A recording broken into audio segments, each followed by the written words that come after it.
Vou passar a bola para o Pedro para ver como é que ele tem visto as costuras do PDT especificamente aqui em Goiás, em outros estados. E aí, está sendo construído bons palanques para o Ciro? Você vê alguma chance de a rede vir conosco, da Marina ser a vice? Como é que você tem visto tudo isso? E já emendando, como é que você tem visto os últimos resultados das pesquisas? Só para te municiar, a última pesquisa que saiu, que tem alguma relevância, porque não são todas as pesquisas que são boas, viu?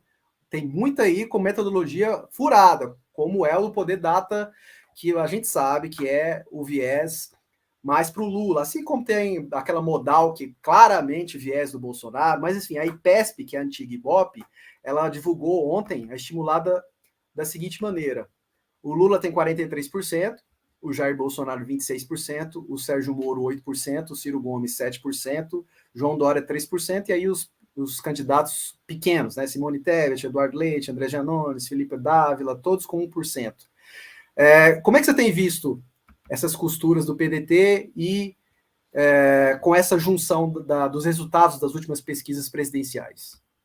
Vamos lá, então. Eu vou tentar ser breve. Primeiro ponto, eu sou... Assim, eu quero Marina vice. Idem. Eu votei na Marina em 2010, no primeiro turno. Votei na Marina em 2014, Também. no primeiro turno. Votei em Ciro em 2018. E para mim seria um prazer, sabe, apertar confirma 12 com meus dois últimos candidatos do primeiro turno à presidência dos últimos 10 anos. Concordo. Eu acredito que Marina deve vir. Eu acho que ela, se ela não vir para vice, ela vem com a gente, ela vem com os trabalhistas. Vem apoiando ela a gente. Vem com os trabalhistas para... enfim, o movimento dela tem sido muito nesse sentido, tem dito algo nesse sentido, né? Heloísa Helena também. Heloísa Helena, enfim, Heloísa Helena é o meu, enfim, foi o meu primeiro voto em 2006 e eu me arrependo de ter votado no Lula no primeiro turno. Eu devia ter votado em Heloísa Helena em 2006 para poder, né, fazer a minha trajetória diferente, assim. Mas enfim, eu acredito que, assim, deixa eu só fazer um comentário antes, Paulo, com relação às pesquisas. Eu não gosto de pesquisa. Na verdade, assim, eu não gosto desse cenário que um ano antes das eleições as pesquisas estão acontecendo, porque ela vai meio que induzindo o sentimento... O Lula claramente está sendo assim. Induzindo o sentimento da população de que só tem uma pessoa para poder vencer e daí por diante. Mas, assim, no período eleitoral as coisas mudam. E tem um dado esse ano que é assim: a gente vai ter quase um mês de segundo turno. Não sei se vocês se atentaram para isso. A gente vai ter quase um mês. Que tem muito tempo que não tem um tempo tão longo para segundo turno. Então eu acho que se a gente conseguir colocar o Ciro no segundo turno, eu acredito que a gente vai colocar ele no segundo turno, é por isso que eu estou aqui, né? Eu acho que a gente tem chances reais de vencer. E assim, matematicamente falando, ele tem chances reais de vencer, né? Tem. Eu não estou falando só na empolgação, e é porque não sei o quê, não. E não sei se você viu o que é interessante, porque o povo só vê a estimativa, né? A estimulada, digamos assim. Mas, por exemplo, o potencial de voto dele, nessa mesma pesquisa IPESP, é o segundo maior. A rejeição está controlada, não é? Eu gosto mais do Datafolha, eu acho que é o mais preciso dos institutos, entendeu? Mas o IPESP, digamos assim, é o segundo. Né? O resto eu ignoro completamente. Eu não gosto muito disso, mas sabe o que eu vejo nas pesquisas, Paulo, que eu acho que é mais importante da gente observar? Rejeição é um dado, e não é nem a estimulada, é aquela que a pessoa... Como é que é o nome dessa pesquisa? Que a pessoa, ela fala... É a espontânea. Espontânea. Quando a gente pega a espontânea ninguém... Se juntar Bolsonaro e Lula, não dá 50%. Sim. Ou seja, com convicção mesmo, real, concreta, a gente não tem um candidato Não. muito forte, né? E o Ciro é a segunda opção, viu? É a segunda opção da maioria dos candidatos. Então, eu olho para esses 2 pontos só, Paulo, porque assim, a estimulada é isso, a pessoa vai de acordo com a última, entendeu? Com a última pesquisa que teve, né? E teve alguém que falou isso, que a gente não deve acreditar nessas pesquisas, ou que o Ciro não tá e tal. Assim, gente, eu de verdade eu não levo em consideração mesmo. Eu não voto por pesquisa, nunca votei por pesquisa e não vou votar por pesquisa nunca na minha vida. Claro. Mas elas são reais. Infelizmente, elas são reais. E quando eu falei aquela hora lá, Paulo, que ele bateu 3, não é porque eu não concordo ou concordo com o resultado daquela. É porque é um fato. Ela mostrou Ciro com 3, entendeu? Então não, é um fato que fica também registrado. Mas foi aquela poder data. Poder data a gente sabe como funciona. Então é isso que eu tô te falando. Eu não acredito. Só ela mostrou isso. É exatamente isso que eu tô te falando. Eu não balizo nenhuma posição minha em relação a isso. A questão é, vira um documento que tá lá na internet, entendeu? Então, assim, isso impacta a pessoa. Poxa, olha aqui, aconteceu tal coisa e ele perdeu... tem muita gente, eu já vi muita gente aí no Twitter, internet afora, falar, vou votar no Lula logo para acabar no primeiro turno. Meu irmão, não vai acabar no primeiro turno, não. Pelo amor de Deus, gente. Não vai. Não, isso é mais uma falácia. Eu ia usar outro termo aqui, né? A mamadeira de... mas pode bloquear o canal. Mas é a nova mamadeira de P, né? Lula no primeiro turno. Gravei isso, gente, Lula no primeiro turno e Haddad governador de São Paulo. Outra coisa muito importante que a gente precisa falar para as pessoas. Eles estão assim, só o Lula vence o Bolsonaro no segundo turno. Mentira. Não, segundo turno segundo turno é o menos rejeitado. Segundo turno já não é mais um voto por convicção. É quem você odeia menos, você vai lá e aperta o botão. A não ser que o cara que você votou por convicção lá no primeiro turno, ele esteja e você vai votar por convicção. E Recife então, aconteceu um movimento. É falácia, é balela. Qualquer um ganha do Bolsonaro. Isso. E, Roberto, só te cortando rapidinho, na verdade complementando, em Recife, não sei se vocês viram, mas os primos, eles se degladiaram na campanha, né? E o João Campos, ele foi para o segundo turno atrás. O que aconteceu no segundo turno? Ele passou e ganhou. Uhum. E aí? O Lula não já ganhou essa eleição, entendeu? Não existe. Não tem, já ganhou. Véspera, entendeu? Deixa eles com o salto. As chances na política acontece muita coisa na campanha, sabe? Os jogos viram.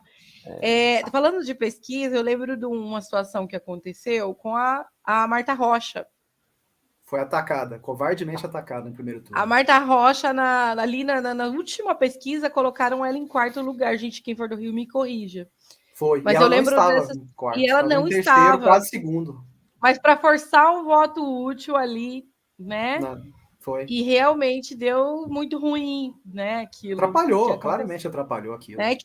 Eu, particularmente, eu acho errado ficar soltando pesquisa assim antes. Não, de verdade, eu acho que nem deveria. Errado. Eu acho que deveria ter boca de urna no último dia só. Só aquela boca de urna, maravilha, porque daí todo mundo já votou e tal. Isso, legal. Isso. Agora, pesquisa, eu acho que é uma das coisas que atrapalham muito o andamento da democracia. Né? Porque as pessoas têm que votar ali sem nada influenciando.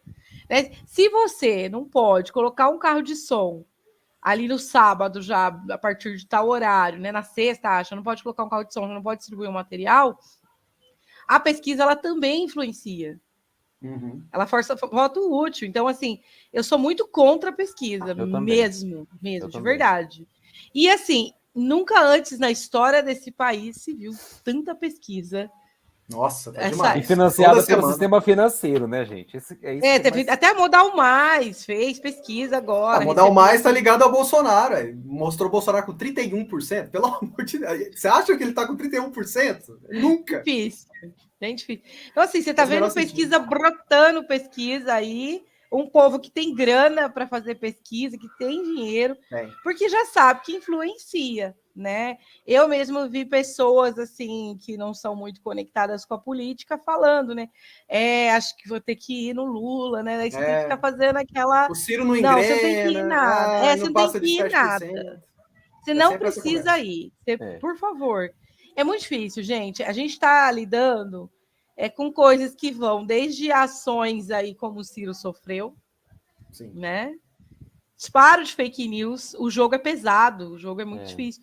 E as pesquisas que na minha opinião, acho que é só despolitizam só. Enfim. Eu acho que o cenário, a gente só vai ter uma real clareza de como vai ser o cenário mais ou menos um mês antes do primeiro turno. Um mês antes, ali, dia 2 de setembro, a gente já vai ter uma ideia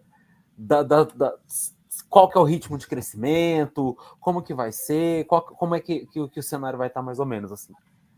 É só ali, como aconteceu na última eleição, gente. Como a Marina, em 2014 a Marina estava no segundo turno e vencia a Dilma.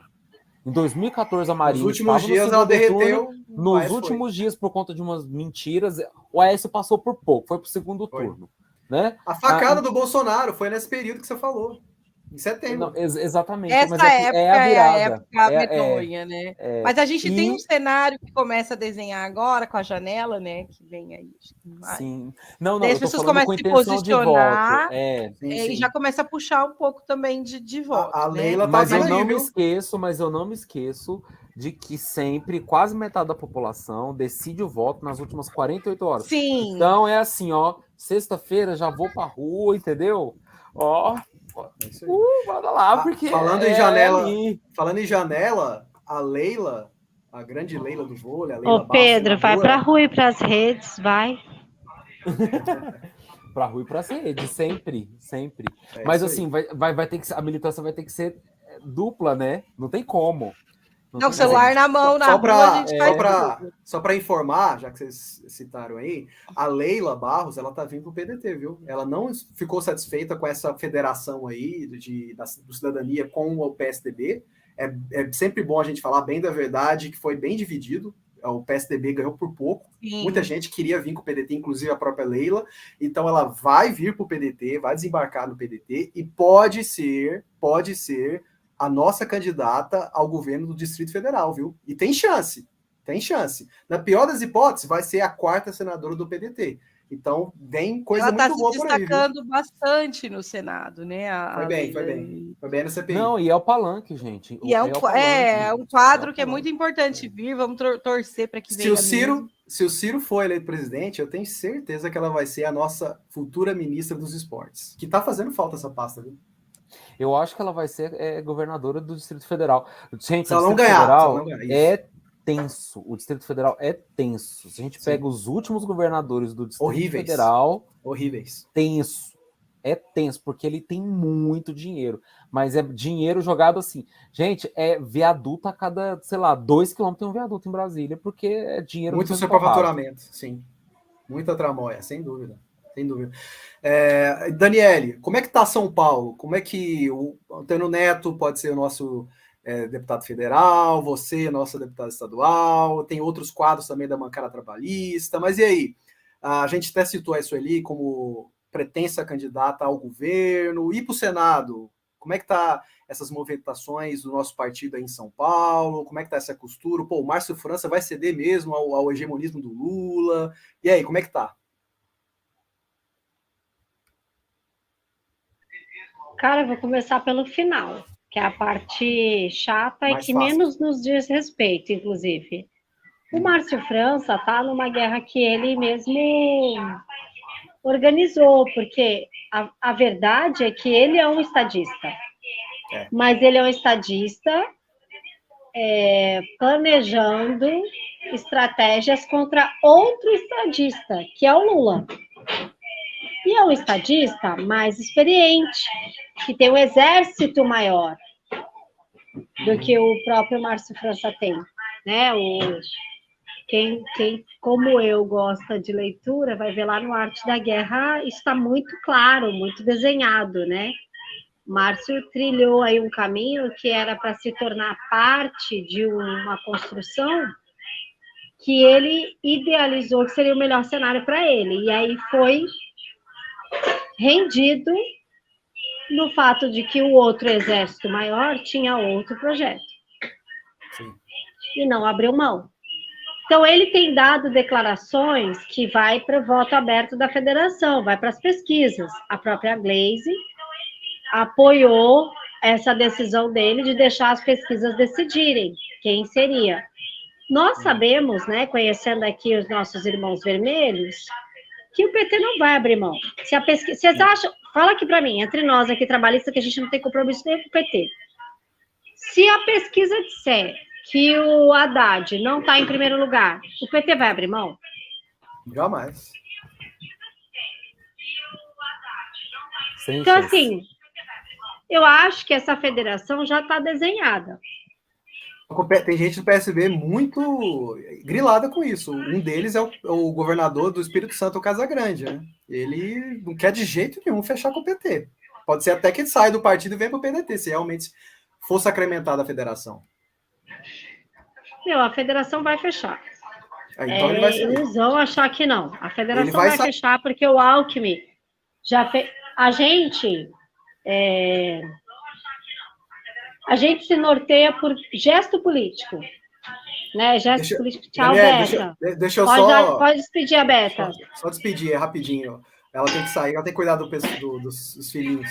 Gente, obrigada aqui, né, pelo convite mais uma vez, aqui da Ciro Progressista. Prazer, Pedro. Daniel, me adicionem nas redes, vamos bater um papo, trocar umas figurinhas aí.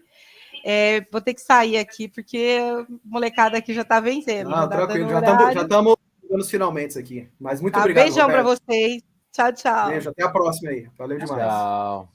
Prazer, foi ótimo. Até a próxima, Roberta. Até a próxima. Continua, então, eu acho que foi isso. O Márcio construiu uma possibilidade que era muito promissora para ele. Acho que ele foi muito habilidoso quando construiu isso. Mas foi... Como eu posso... Quando você é vencido pelo outro, entende? Porque o Márcio construiu contra um opositor. Não era um opositor, era um jogador mais habilidoso.